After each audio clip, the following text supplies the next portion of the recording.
Welcome to LeaderIQ, where we share the stories of leaders in brand and retail, so you can learn what led them to find success in their careers, while giving you an intimate look at how they made foundational decisions along the way.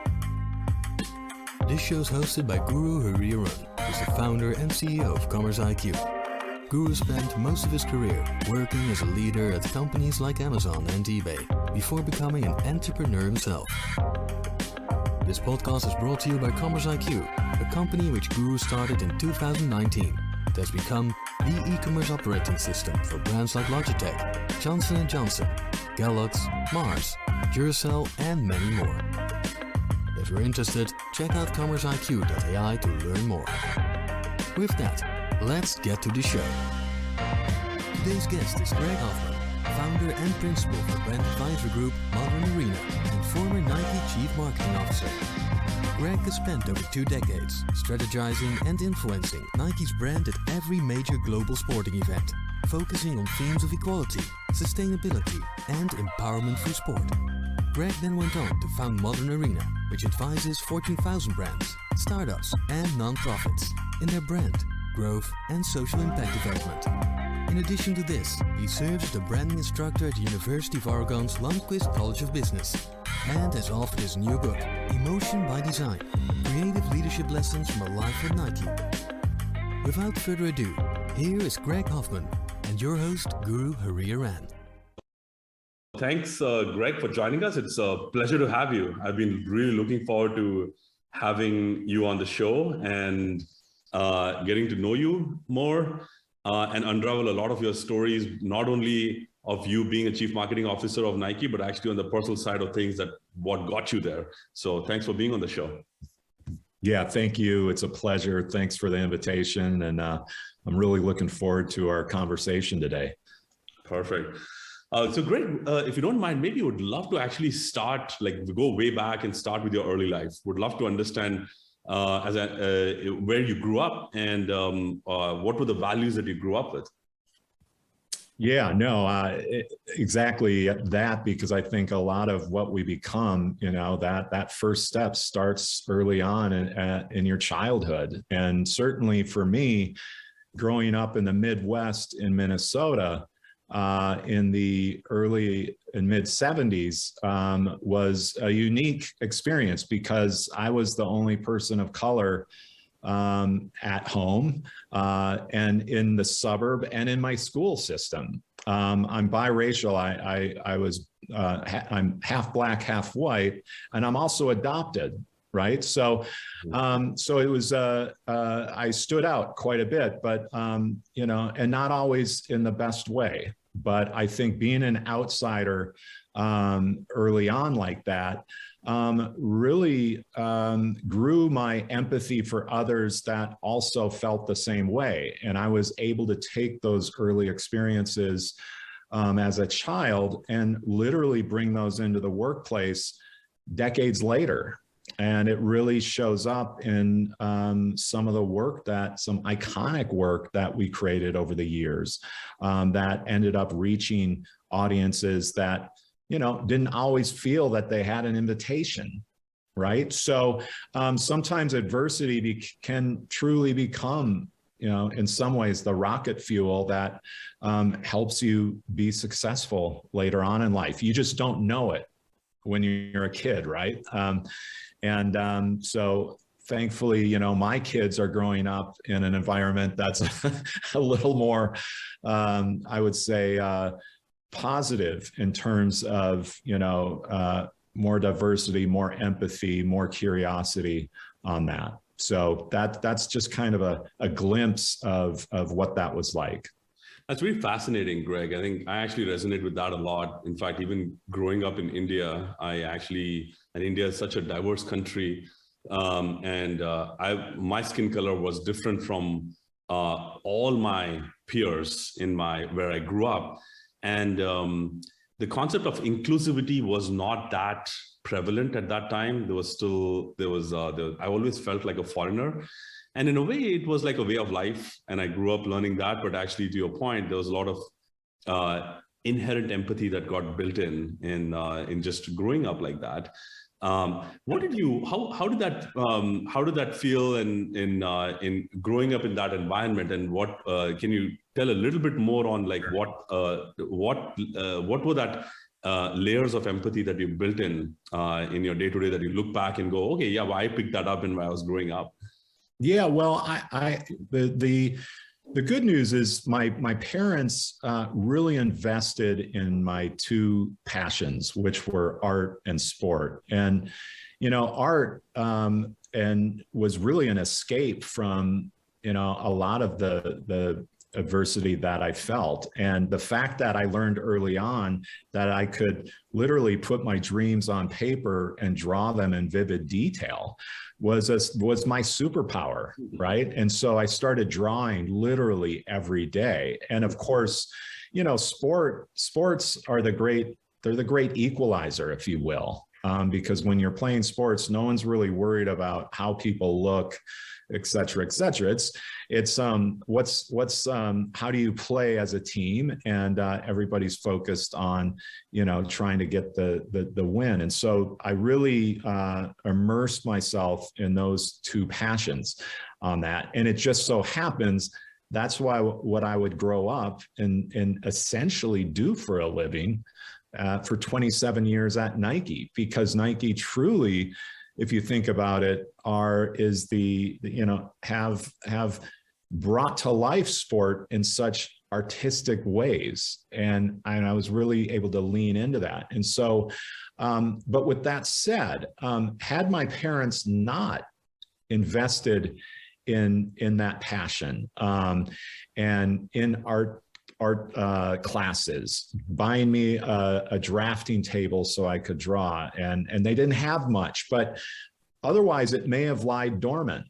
Like so many of our talents that are unrealized, we need people to draw those out. And so for me, as I moved on throughout my life, my career, and even with my own family, it's what role can I play as a leader to ensure that you're helping people discover their superpowers and creating the type of culture where they don't have to ask for permission to use those talents, if you will, especially in the creative spaces, right? Where you need the space and the confidence to use your imagination and dream. That's what the best innovation brands have, is they have cultures where they protect the space and give their teams confidence to try new things, to fail, to take risks. And so that's some of what I got in those early years that I was able to take forward. So great, that's pretty amazing. Like, you know, and I come from a background where if you're not a doctor, if you're not an engineer, you're a failure, right? And so like, I'm trying to be very cognizant of that as I'm bringing up my one child. And when he comes to me and says he loves music, that I'm there to support him, because I have that inherent bias that I grew up with. How, like, when you go back and look at your background, what were those moments? Like, what were there successes that helped bring you out more, that gave confidence to your parents that this could grow into a career and could actually define? Or did you just take a leap of faith and sort of just keep investing in something that you were passionate about? Yeah, it's what a great question, and something that, you know, we all have that bias, and certainly in some communities, a career in, you know, architecture or film production or copywriting is not looked at as a viable career, you know? So I'm very aware of that. So, you know, one big unlock for me is when I was 15, I got a job in a warehouse, just packing and shipping boxes at a small publishing company. Mm-hmm. And halfway through that first year, and I worked there after school and then full time during the summer. And I noticed that there was this place called the art department at this publishing company.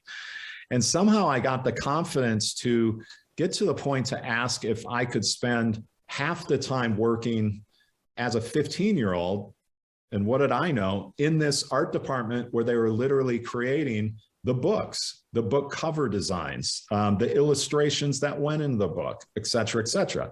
And they said yes. And by the time I turned 16, I was working full-time in the summers in the art department of this publishing company. And I learned that you could make a living. And it was quite powerful at that age to understand that through your art and your creativity, you could actually get paid for it.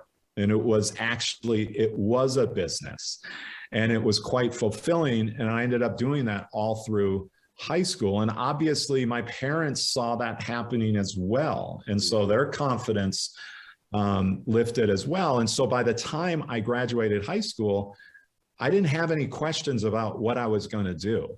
And that led me to the Minneapolis College of Art and Design, because I had figured out that the discipline of design and the roles that powered it were viable and were integral to business, because at the end of the day, everything is branded in some way, right? And so there are disciplines and talents that are important to achieve what you're surrounded with today, right? So, and again, look, a lot of that's timing and luck, but at the same time, it starts with this investment in yourself and people investing in you, so that when luck or timing come, you're ready for it. And also, I think what was interesting was also that you raised your hand, and that I think is so critical in almost every sort of if I follow the track of people who sort of followed their passion and gotten to some places which they are very proud of.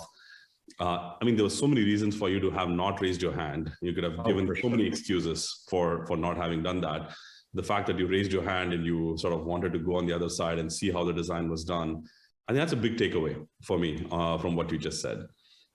For sure. And as you know, I looked at myself as an artist athlete, if you will. And the athlete was the extrovert, but the artist was the introvert. And so in some ways, I look back at some of the times I've raised my hand and I was like, wow, that's impressive, because, you know, I didn't know if you had that in you. And of course you did. But I agree. I mean, at the end of the day, it gets back to that, it's like you have to put yourself in position to take the shot. Even if you miss, it's going to lead to more opportunities to take more shots. Even failure ultimately leads to success down the road. That's so well said. I think the best way to 100% chance of not succeeding is not taking the shot. So at least if you take the shot, there's some chance you're successful or you learn from it. So that's very well said. Thank you. Thanks for sharing. So what was the story about you ending up at Nike? Yeah, so I was in my senior year in college and in Minnesota, right? And believe it or not, I had a Michael Jordan poster in my college apartment, and it was the most iconic poster, I think, of all time. At the time, it was the highest selling poster in America, and it was the Wings poster. It's just a black and white photo of Michael Jordan with his arms outspread, palming a basketball.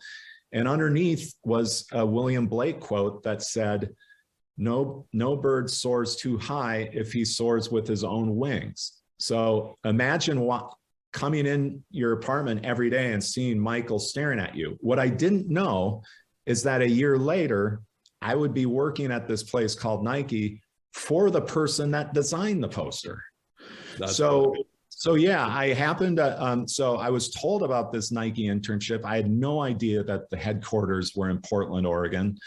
And I didn't really have a concept that there was this team that was producing all these amazing things out in the world, right? And so I said, well, why not? I'll give it a try. And lo and behold, I get a phone call right? Back when you had to use rotary phones, no cell phones. Okay.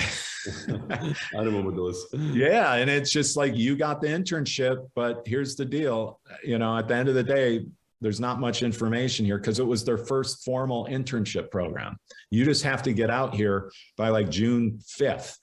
And so I had no money, and I really mean that. And so my parents were kind enough to borrow me their van, which had a bed in it as well. And so I was able to drive the van the 27 hours across the country to Nike. And I just went to the Nike address. And the problem is that the internship didn't start for another 3 to 4 days. So I actually stayed and slept in that van until that internship started, because I needed to meet people to figure out where I was going to live and just get my bearings. But to your point, so much of, your origin stories are about resilience and resourcefulness and sacrifice and just like, accepting the environment versus questioning it and just powering through it. And certainly early on, and then obviously to come to Nike in 1992, which was one of the greatest summers of sport, right? You had the Barcelona Olympics, you had the Bulls playing the Blazers in the NBA Finals, and Agassi competing in Wimbledon and the US Open. It's just a multitude of sport. And guess what? Nike was there every step of the way at all these moments. So my emotional attachment to the brand just continued to strengthen. It almost feels like that job or the company was made for your passion, like the intersection of design and sport. It's so great when it actually comes together like that. So how did that even, like, from a Nike internship, like, was that like was a thing that they were doing with your college at that time, and that's how you got in? No, I just saw a friend of mine who was really into drawing sneakers in his spare time as a student. He's the one that told me about it. And again, there's no internet, right? So you're just staring at a piece of paper with some statements on it saying, this is the Nike internship program. And, you need to apply for it and send your portfolio, and then we'll take it from there. So the reason I share that is, if you're expecting a playbook where everything is spelled out for you, you may get left behind. I think you need to be able to thrive in ambiguity, right? I learned that early on, and that was something that was a strength for me. Certainly the first 5 to 10 years at Nike, right? As it was experiencing incredible growth.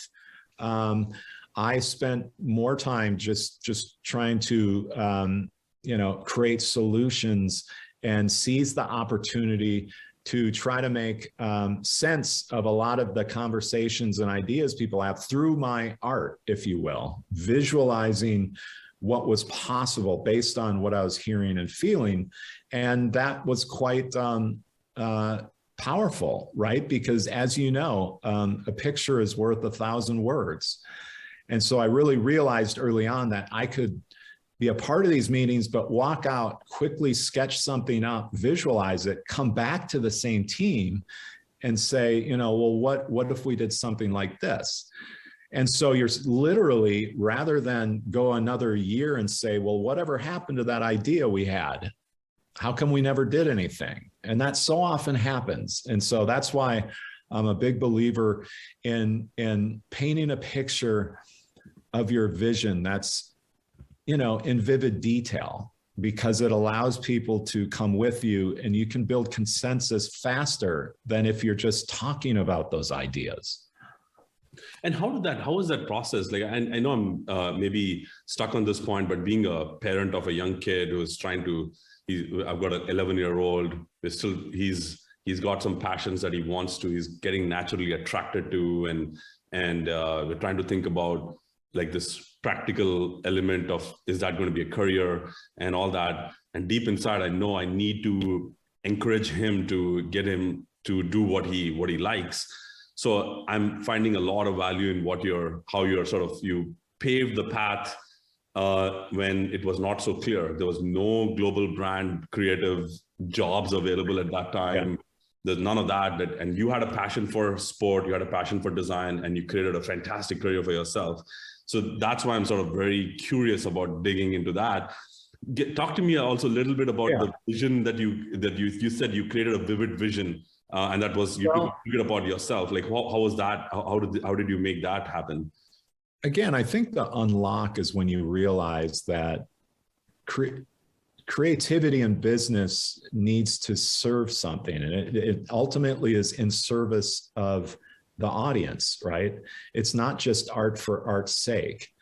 And I think oftentimes the great thing about being a child is the freedom to create, whether it is music, whether it is, I don't care if it's design or cooking or building sandcastles, whatever it is, there's this freedom to imagine and play that we shouldn't extinguish.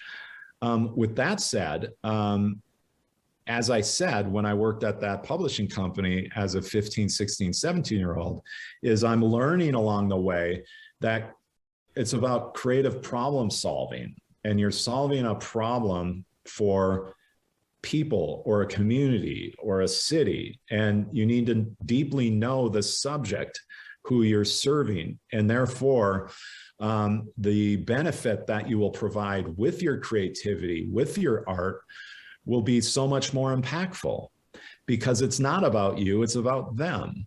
And I think it took me a while to realize that, but once I did, my work became that much more effective, and yet I wasn't compromising my own artistic integrity, right? And I say that through all of my jobs, all the way up to chief marketing officer, I was still able to bring my own journey and perspective into the work, my own artistic, thoughts and passions. But at the same time, I always knew that at the end of the day, there's someone on the other end who this has to serve. You need to, it has to make them better than they were the day before. And I think that's getting that a little bit earlier in life is a great lesson, because it can open up the doors to all kinds of opportunities if people see that you're able. It's back to the art and science of business and building brands, and that it takes both. And understanding that you're serving a rational need as well as an emotional one, and therefore you need to exercise those characteristics within you as well. It's great to hear on that, Greg. I think it's look on the entire aspect of being authentic to who you are, what your interests are, what your passion is, owning it, having that confidence to now use that as a hammer to find a way to make the right impact. That looks like it really served you well. It's great to hear. So you then, in 2010, you get a pretty pivotal role at Nike as the VP of Global Brand Creative at Nike, which I believe the role never existed before. Yeah. How's that? How did that come along, and what gave Nike, do you think, the confidence that you could own that role? Yeah, well, it's interesting because by that time, I really was a hybrid, right? I had one foot, if you will, in design and one foot in marketing. And I was in that intersection, if you will, of brand strategy and brand creativity. Like I understood the need to enhance the lives of consumers.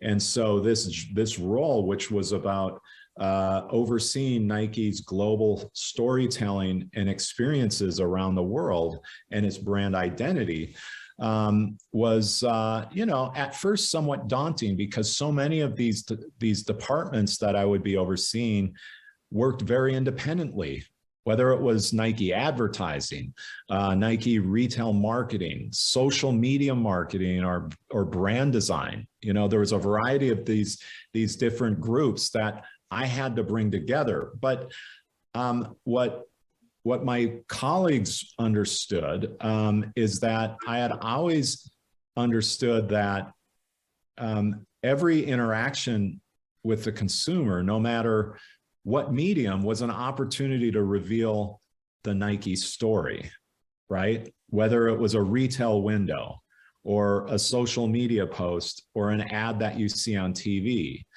And I was obsessed with creating holistic experiences for the consumer because we owed it to them, right? To stitch everything we were offering together into a complete experience and a complete story.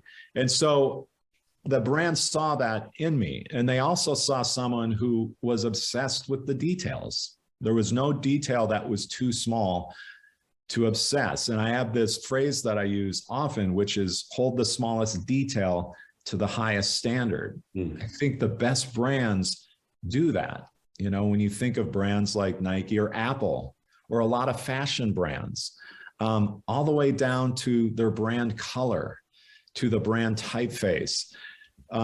There's nothing that's too small to care about. And then that permeates through their entire culture. And I oftentimes talk about this idea of obsessing the last 10% of the process, because it's during that time where a lot of people say, I think we're good, let's go to lunch.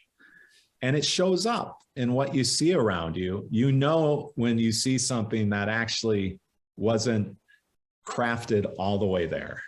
And so those are some of the traits and characteristics that the brand saw within me that gave them the confidence to say, well, let's create this position and essentially create this, you know, quarterback or the center midfielder to run this creative offense so that we can strengthen our ability to tell stories across the ever growing medium, especially when you think of the rise of social media.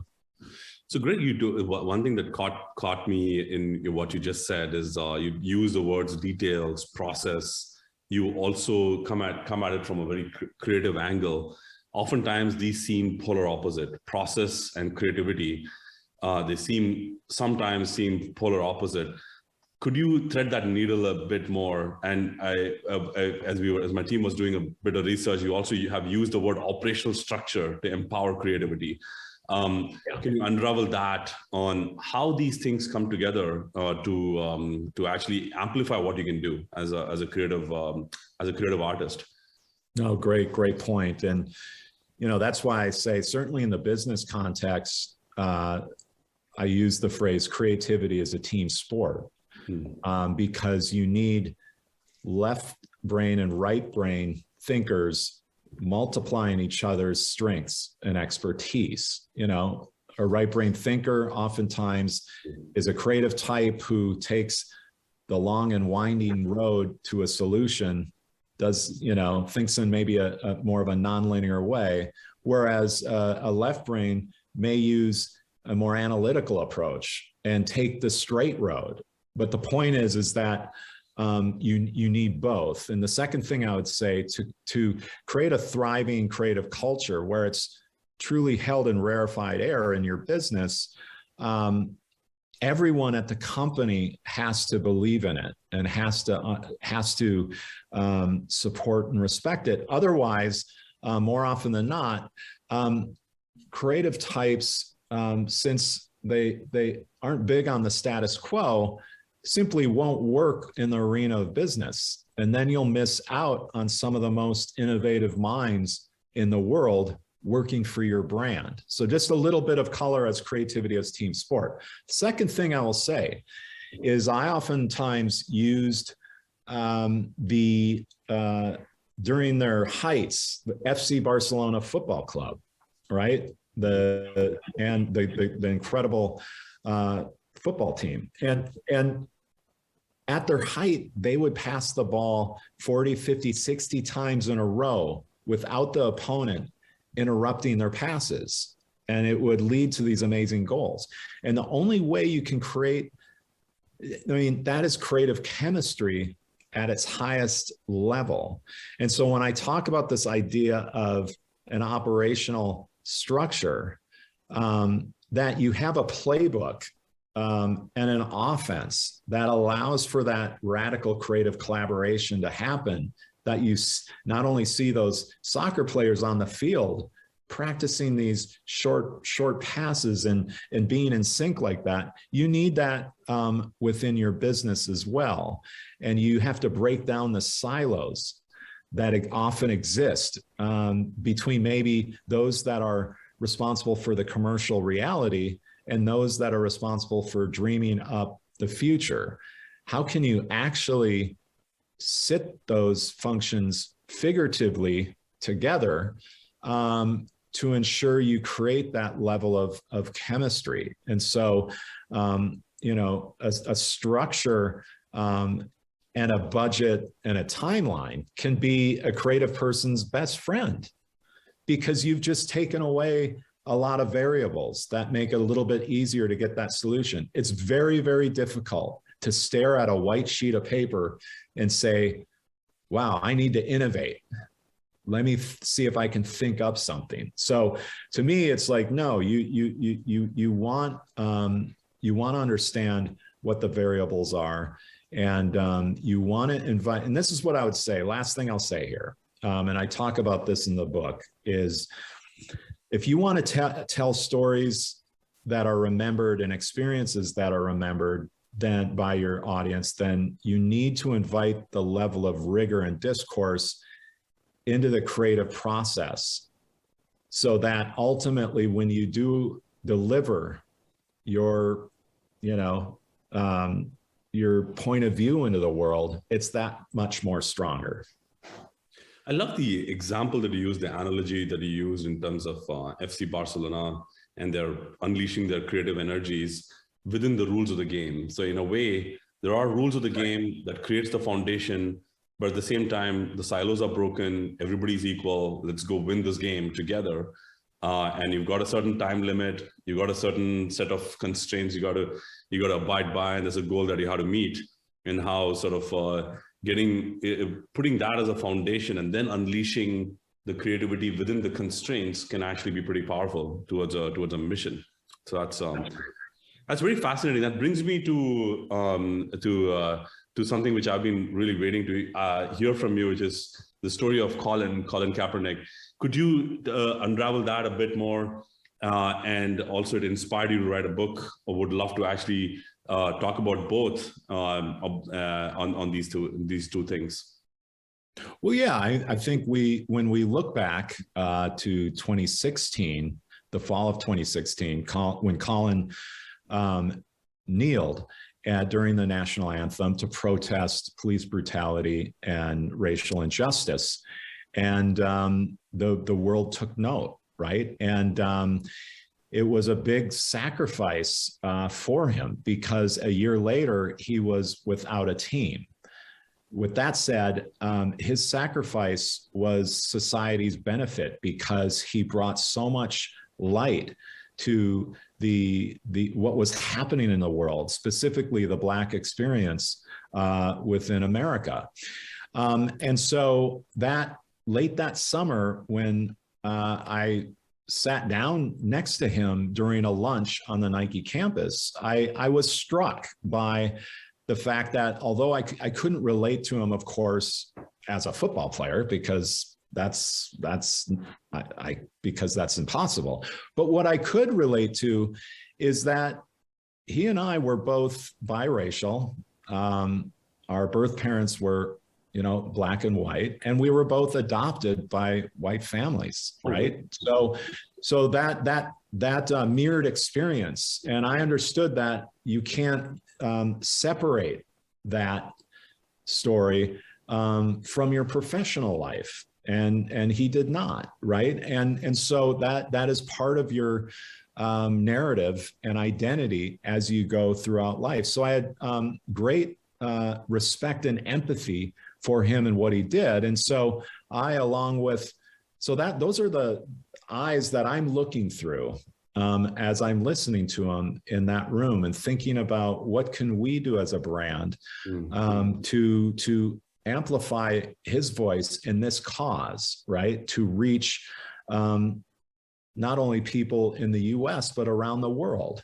And not only to, shed light and shine a spotlight on the injustices and bias in the world, but also create action and get people to move collectively to create more fairness in the world. And so that's what kind of set off that journey that ultimately led to the Dream Crazy campaign, which Colin was the narrator of. And really this idea of, no dream is too crazy, right? Certainly when it happens. And so I was very proud to be a part of that, as well as my final campaign I did with Nike, which was going back to Colin and launching his True to 7 campaign, which was just really gratifying to be a part of. Because at the end of the day, what I would say is that businesses, small or large, have the opportunity today to not only drive business growth and brand strength and deliver shareholder value, but you can use your position and your platform to really close the distance between those that have privilege and those that are underserved, and really close that distance and create better opportunities for more people. Greg, the conversation that you had with Colin, there was such that moment, that entire stretch of time around that time was so powerful. It had an impact on almost every American and went beyond the borders. And it'd be remiss not to sort of double click on that. Would love to just understand, what were the feelings like when you sat down with him? Can you talk to us about what was going through your heart more than your brain, and what was going through his heart as he's coming out of this? As you mentioned, on the one side, there was a risk of him getting orphaned by the teams. On the other side, it was true to what he believed in. Just trying to get into the emotion. Yeah, well, it's also just from a timeline perspective.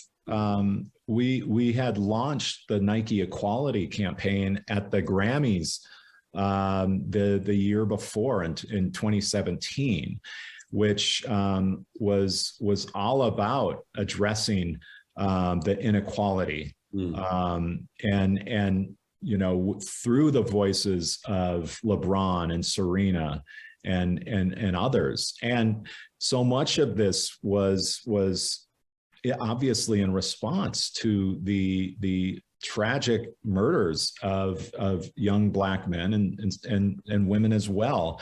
And it was just unfortunate that here we were a year later and it was still happening with great frequency, right? So the good news is we stood on the shoulders of our previous work that strove to address these pressing issues, and so that's important to note. And so in some ways we felt it was our obligation, and certainly always making sure that we spoke through the lens of sport, right? And we used the unifying power of sport, because there's very few things in the world.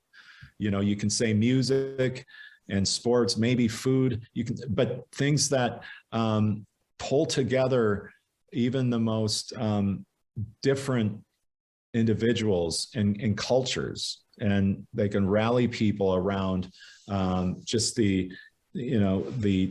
idea of human potential in sport. And so it was important for us to address the cause through sport. And with that said, it came very natural.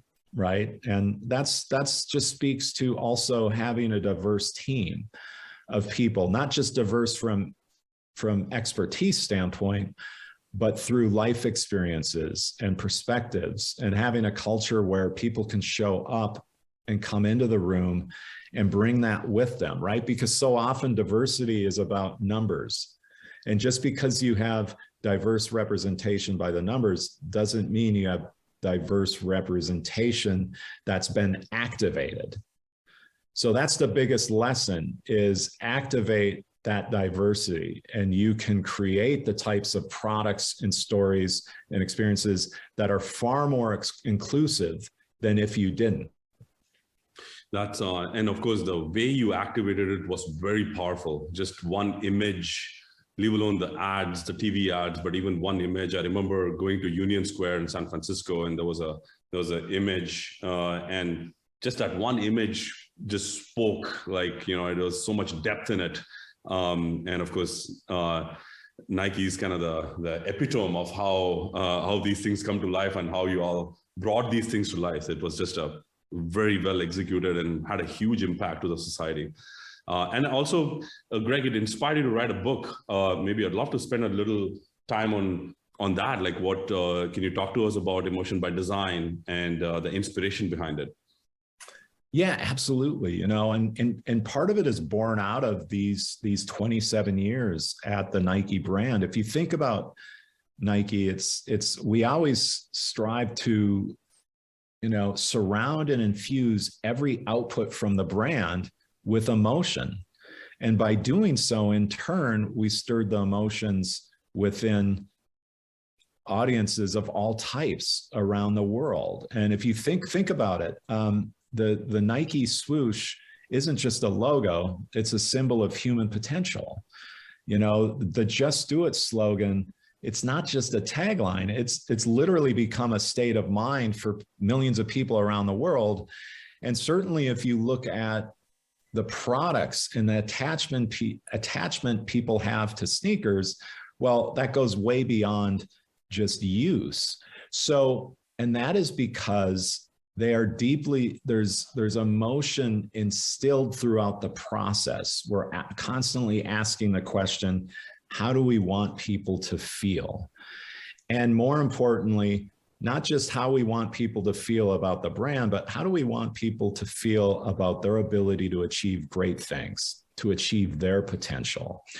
And so Emotion by Design is intentional, you know, that intentional process of creating the type of work and the type of stories and products and experiences that stir those emotions, that create those emotional attachments and develop relationships, right? Versus transactions, not just selling things, but truly building and creating things that move people in ways that make that, as we talked about early on in this podcast, about confidence, you know, empowering people, but you can't do that unless you connect on an emotional level.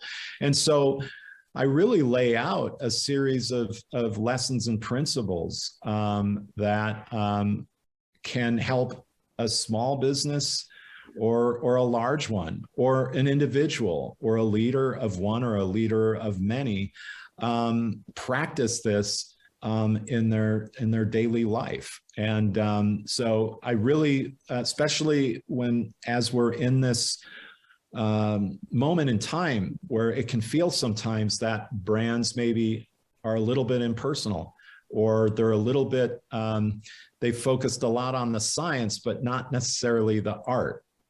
And again, there's the rational and emotional sides of building your brand, the brand of you and the brand of your business. And so this is really to kind of dive in and give people a little bit of a playbook or a blueprint on how you can tap into the emotional side of your brand and reveal that to your audience. And in turn, they reward that with their loyalty.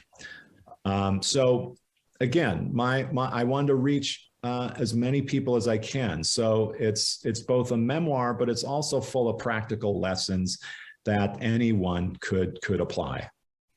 That's great to hear. I think this is the day and age, Greg, when we are starting to see retailing shifts to so much numbers and so much Excels and, if A, then B kind of thing. It's very easy to lose the heart and the true sense of emotion of why humans get attracted to certain brands, because you can chase the numbers with an algorithm. That truly, like if you're able to sort of unleash and you got to do both, but if you can sort of unleash the algorithm to do your own, but do their thing, but actually start to make that effort to look at that emotional angle of it, the heart of the brand. That's what would separate out one that is successful today versus something that is everlasting. I really look forward to reading your book and looking at the practical lessons. That's very, very, very intriguing. Yeah, well said. It's very true. And we're just in a period of time where it's important for listeners and individuals that are involved in building brands to understand that at the end of the day, these words like content and assets and deliverables get thrown around a lot. But at the end of the day, what you're really doing is telling your brand story.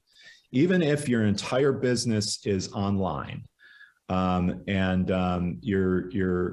way you market is completely through digital mediums and platforms, you have to still respect the craft of building your brand story through these different mediums. And I think the brands that do are the ones that over the long term will be successful.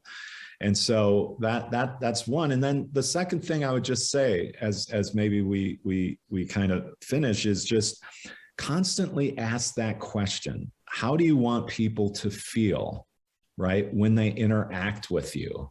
And again, not about you, but how do you make them feel about themselves and their ability to achieve their potential in whatever walk of life they're moving towards? I think that's a filter that, I think brands could use a lot more often. So the filter is, how do you make them feel about themselves, not make them feel about you? That's right. And of course, part of branding is creating an image and an impression in the minds of your audience. So yes, you have to make sure that the outputs from your brand add up to a positive brand impression, of course. But I think the brands that take it a step further are also asking the question and doing the work to empower and motivate people to achieve things, the why versus the what. I think that is very powerful. If I look back, that even applies to day-to-day management. Some of the best managers that I have worked with, it's not about them. Like, it's not about what I feel about them and I respect them. It's about how they made me feel about myself and how empowered I felt when I was working for them. It's right. Very interesting. It's kind of very practical in what you're talking about there. That's incredible. And we talked a lot about stories. You've interacted with so many athletes in your career, Greg. Can maybe as we start to wrap things up, a piece of advice or a lesson that you learned from an athlete that we didn't get to discuss on this podcast so far, and especially something that you repeat to others in your day-to-day, whether it's your work or family. Would love to hear that. Yeah, well, I mean, I would say the mantra that I learned from working with LeBron was listen before you lead, right? And don't go into a situation with a preconceived idea. And before you've had an opportunity to listen to your subject. And I learned that early on, right? I think oftentimes we would enter a meeting with an athlete, whether it was LeBron or Kobe or someone else, and sometimes we would already in our heads have it figured out what we thought was the best way we should share that athlete's story and journey.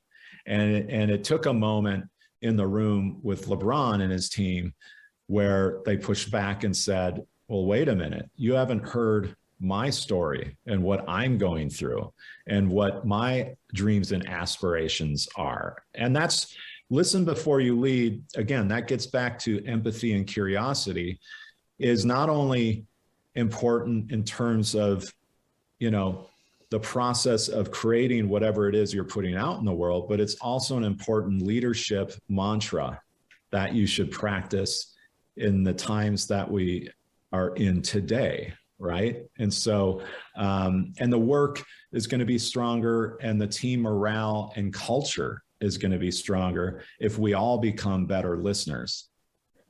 Listen before you lead. It's very, very applicable these days, especially when you cannot read people's emotions. You're not in the same room. You're on Zoom. You almost have to create your own mechanisms to be enforcing yourself to do that more. That's right. Very well said. Greg, as we wrap up, just one final question. As the world's opening up here, anything left on your bucket list that you're really looking forward to whether it's professional or personal? Well, obviously, I have really enjoyed. I am the branding instructor at the University of Oregon's Graduate School of Business, and I have greatly enjoyed the experience.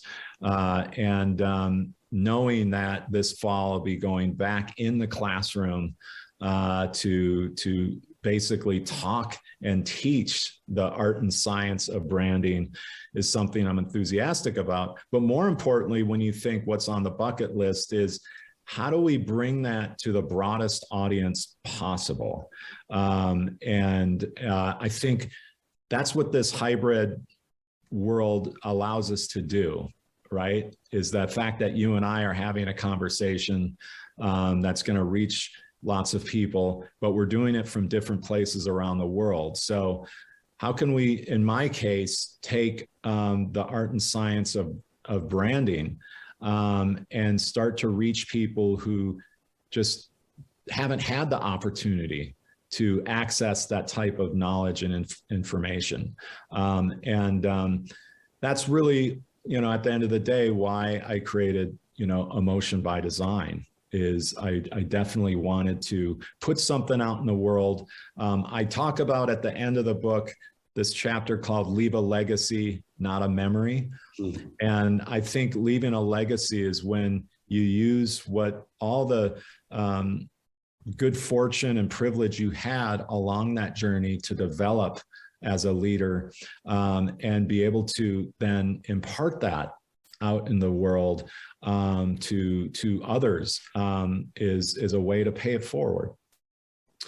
It was really fun having you, Greg, and what a journey. Lots of lessons, lots of practical knowledge, things that you talked about today, which I'm personally taking away. But thank you so much for joining. And for the listeners, if you enjoyed this, please do check out the book, Emotion by Design, if you want to unravel more. And Greg, thanks for being with us. Thank you. I really appreciate it. If you enjoyed listening to this episode, it would mean so much to us if you could take a moment to share this show on LinkedIn. To learn more how Guru and his team can help optimize and grow your e-commerce business on Amazon and other retailers, visit commerceiq.ai. Thanks for listening.